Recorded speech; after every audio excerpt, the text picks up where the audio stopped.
They always tell you about the noise of war, the screaming shells, the roaring engines, the metal tearing, but they never tell you about the silence that comes right before it.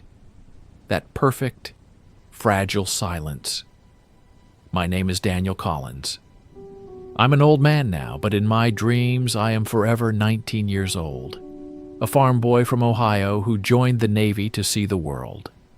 And on the morning of December 7th, 1941, the world came to me.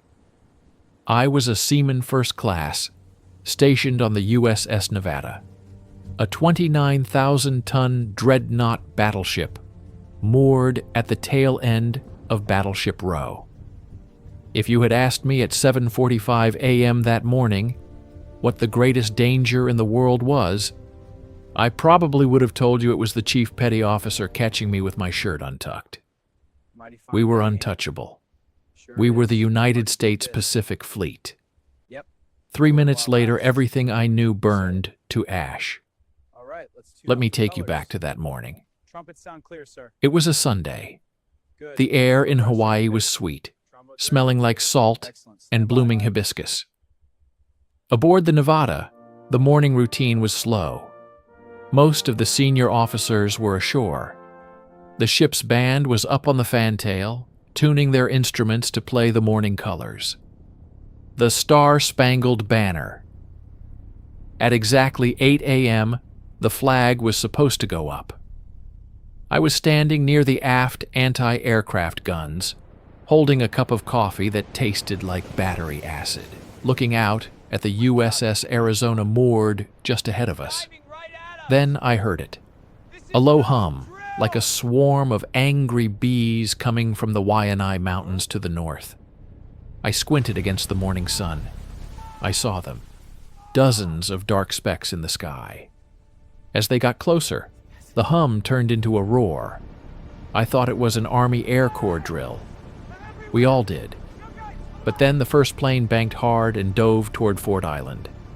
As it turned, the sun caught the underside of its wings.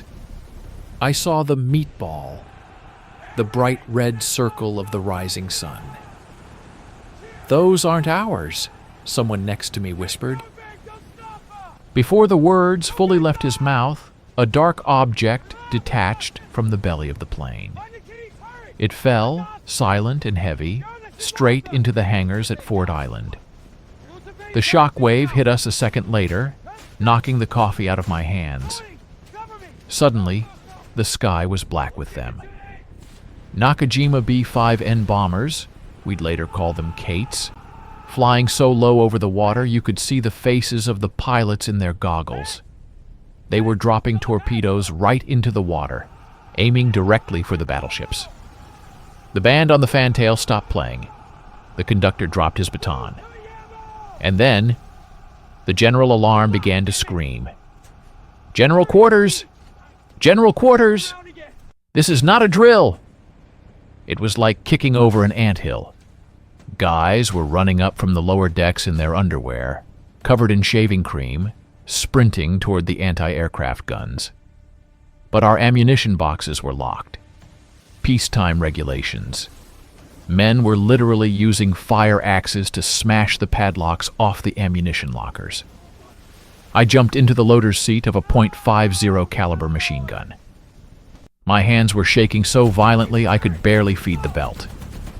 Overhead, Japanese Zeros were strafing the decks. The sound of their machine guns hitting the steel deck sounded like a giant tearing a sheet of canvas in half. Rap! Sparks flew everywhere. A guy I played poker with the night before just disappeared in a spray of red.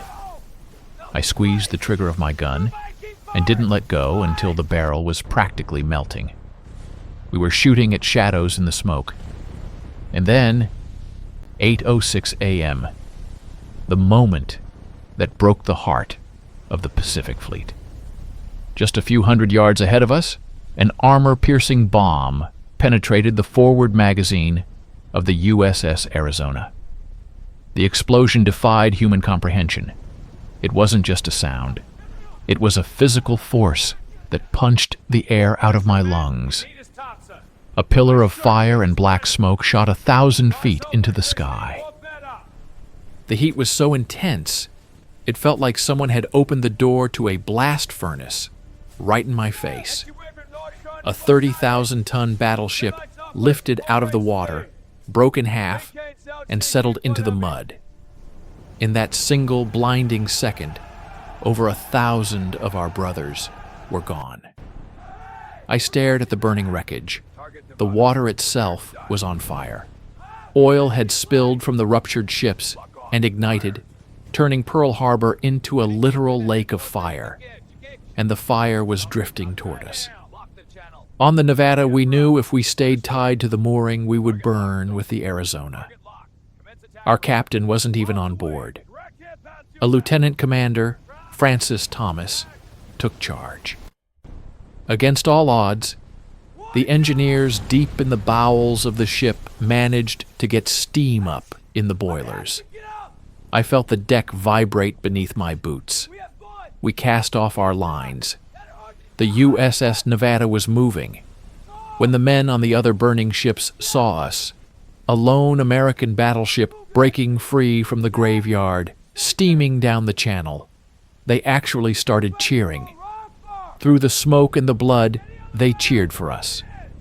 But the Japanese pilots saw us too. To them, we were the ultimate prize. If they could sink the Nevada in the narrow channel entrance, they would bottle up the entire Pacific fleet inside the harbor. We'd be trapped for months. They swarmed us like wasps. Dive bombers plunged out of the smoke, dropping 250-pound bombs directly onto our decks. One bomb hit near the bridge, another tore through the deck right near the galley. I was knocked off my feet by the blasts, my ears ringing, my uniform soaked in water, oil, and blood. The ship was shuddering, groaning like a dying animal. We were taking on water fast. Commander Thomas knew we wouldn't make it to the open ocean. If we sank in the channel, we'd doom the fleet. So, he made the hardest call a sailor can make. He ordered the ship to be intentionally grounded. With her bow torn open and fires raging across her superstructure, the Nevada dug her nose into the mud at Hospital Point. We didn't block the channel. We survived. By 9:45 a.m., the sky was empty of enemy planes. The attack was over. It lasted less than 2 hours. I sat on the slanted burning deck of my ship and looked out over the harbor. The proud Pacific Fleet was a graveyard of twisted metal and black smoke. The sun, which had risen so beautifully just hours before, was completely blotted out by an impenetrable ceiling of toxic black clouds.